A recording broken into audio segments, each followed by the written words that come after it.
Ang lenggay tong puru Neng noleng larwo Ang kagsang yaeng puru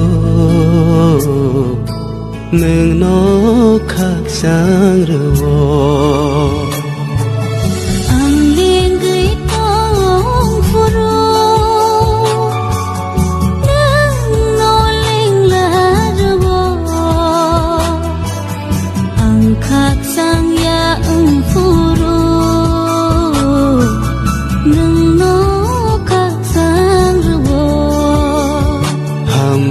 Subray nono, ang nono lo beri sabo. Hambay subray nono, ang nono lo beri sabo.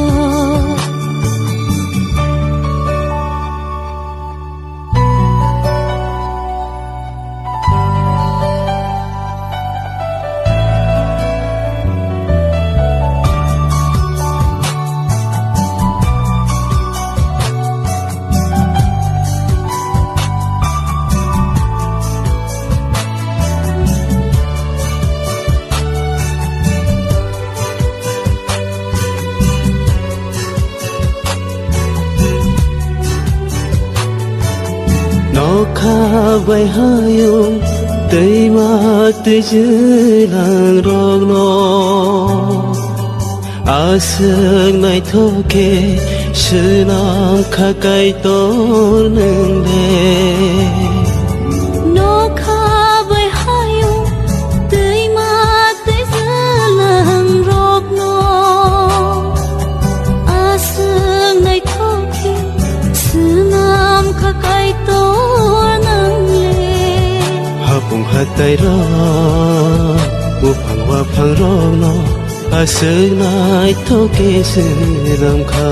Ano go mo chang rơi, senam kha o subray nang no. Ang lenggay tong puru.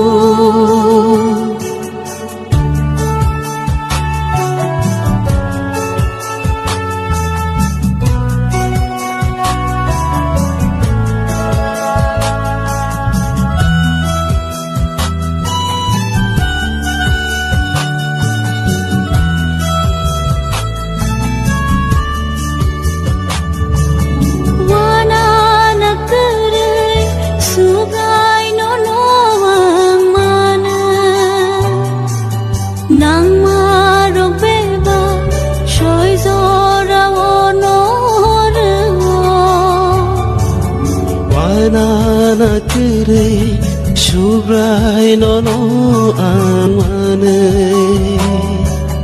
nang marok beba soy jora bono rewo na hari nai ke tok sha tok ti rong no kai tor char khan tono tungbo wana na kere Jisuro suri vui tongke